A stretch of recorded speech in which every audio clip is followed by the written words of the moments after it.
समझते हैं कि लिक्विडिटी का क्या मतलब होता है। गाइस, लिक्विडिटी को अगर हम एक उदाहरण से समझें तो मान लीजिए कि मेरे पास एक कार है जिसको मैं 10 लाख रुपए में बेचना चाहता हूं। मैं यहां पर कार को बेच रहा हूं तो यहां पर मैं एक सेलर हो गया हूं और मान लीजिए कि 20 लोग ऐसे हैं जो इस कार को खरीदना चाहते हैं। ये लोग यहां पर खरीद रहे हैं तो ये लोग यहां पर बायर्स हो गए हैं। तो यहां पर सेलर सिर्फ एक यानी कि मैं हूं और बायर्स बहुत सारे हैं।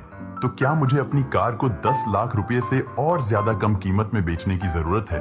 बिल्कुल भी नहीं, क्योंकि यहाँ पर सेलर सिर्फ मैं हूँ और मेरे पास बायर्स बहुत सारे हैं। अगर मैं चाहूँ तो अपनी कार को सेल करने की डिमांड 10 लाख रुपए से बढ़ाकर 11 लाख कर दूं तो भी मेरी कार बिक जाएगी, क्योंकि यहाँ पर खरीदार 20 हैं।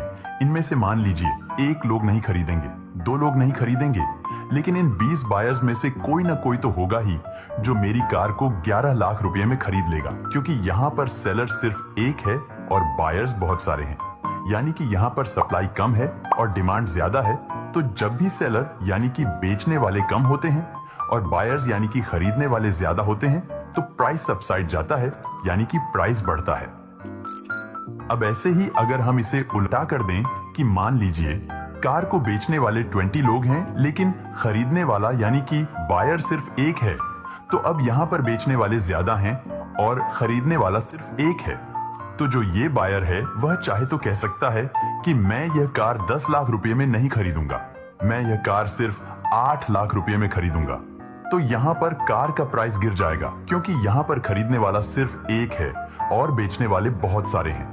हो सकता है कि इन 20 लोगों में से कार को 8 लाख रुपए में एक लोग न बेचे, 2 लोग न बेचे, लेकिन कोई ना कोई तो जरूर अपनी कार को 8 लाख रुपए में बेच देगा, क्योंकि यहाँ पर खरीदार एक है और बेचने वाले ज्यादा हैं।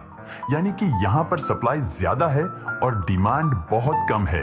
तो जब भी बेचने वाले ज्यादा होते हैं और खरीदने वाले कम होते हैं तो वहां पर प्राइस गिरता है, यानी कि वहां पर प्राइस डाउनसाइड जाता है, चाहे रियल लाइफ में हो या स्टॉक मार्केट में। अगर हम इसे लिक्विडिटी फॉर्म में समझें तो हम कह सकते हैं कि जब किसी एसेट्स यानी कि किसी सामान को खरीदने वाले ज्यादा लोग होते हैं और बेचने वाले कम होते हैं तो हम कहते हैं कि यहाँ पर बाइंग साइड लिक्विडिटी ज्यादा है, क्योंकि यहाँ पर खरीदने वाले ज्यादा हैं। और ऐसे ही अगर बेचने वाले ज्यादा होते हैं और खरीदने वाले कम होते हैं तो वहां पे हम कहते हैं कि यहाँ पर सेल साइड लिक्विडिटी ज्यादा है, बाइंग साइड लिक्विडिटी कम है, क्योंकि यहाँ पर बेचने वाले ज्यादा हैं और खरीदने वाले कम है। तो स्टॉक मार्केट में जिस भी साइड लिक्विडिटी ज्यादा होती है, मार्केट हमेशा उसी साइड मूव करता है ताकि उन लोगों का स्टॉप लॉस हिट हो और उन्हें लॉस हो। जैसे मान लीजिए